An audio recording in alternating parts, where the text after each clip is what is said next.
Hello everyone, তো back to normal life. জানুয়ারির পরেই ফেব্রুয়ারি, আর ফেব্রুয়ারি মানেই valentine's week and valentine's day. তো এটা ছিল রোজ ডের রাতে, একদম মানে 7 তারিখ হয়েছে সেই মুহূর্তে।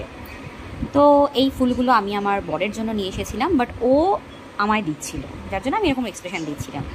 তো যাই হোক, 7 তারিখটা আমাদের জন্য খুবই বাজে গেছে। মানে এত সুন্দরভাবে শুরু করেও আমরা শেষটা ভালোভাবে করতে পারিনি। আমার বরের একটা ছোট্ট অ্যাক্সিডেন্ট হয়ে গেছিলো। মানে আমি ছোট বলছি, বাট ওর জন্য সেটা যথেষ্ট বড় এবং প্যাথেটিক। তো অ্যাক্সিডেন্ট হওয়ার মোটামুটি 2 দিন পরই আমার মামা ওকে দেখতে এসেছিলো। এই যে ওকে দেখছো, ও এইভাবে টানা 10 থেকে 12 দিন পুরো বিছানাতেই ছিল। তো যেদিনকে মামা এসেছিলো সেদিনকে সকাল সকাল মামার জন্য গরম গরম লুচি, আলুর তরকারি, মিষ্টি, নানান রকম আয়োজন আমরা করেছিলাম। তো মানে এই প্রথম আর কি আমার বাড়ি থেকে পরপর সবাই এসছে। এতদিনে শুধু মাই এসছে একবার, আর বাকিরা খুব কিঞ্চিত, মানে 1 থেকে 2 বার এসছে, তাও সবাই না। বাট অদ্ভুতভাবে এইবার প্রত্যেকে এসেছে। ওই মানে পরিবার, তো যে কোনো বিপদে পরিবারই সবসময় পাশে থাকে। তো সেম ডেতে আমার মামা একটু বেলা হতেই চলেও গেছিলো, আবার সেম ডেতে আমার ননদও এসেছিলো। আমার একটাই ননদ।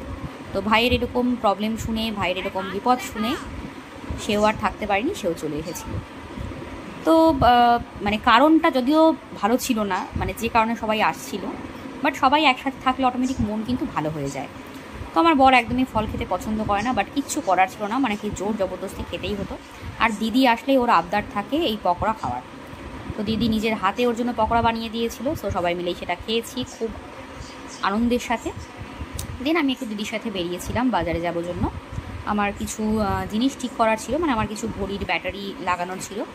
তো ব্যাস এই অবধি। দেন ঘড়ির দোকানে গিয়ে ঘড়ির ব্যাটারি ট্যাটারি লাগানো কমপ্লিট। দেন আমরা বাড়ি চলে আসি। তো আশা করি তোমাদের ভিডিওটা ভালো লেগেছে। তো টাটা, দেখা হবে নেক্সট ভিডিওতে।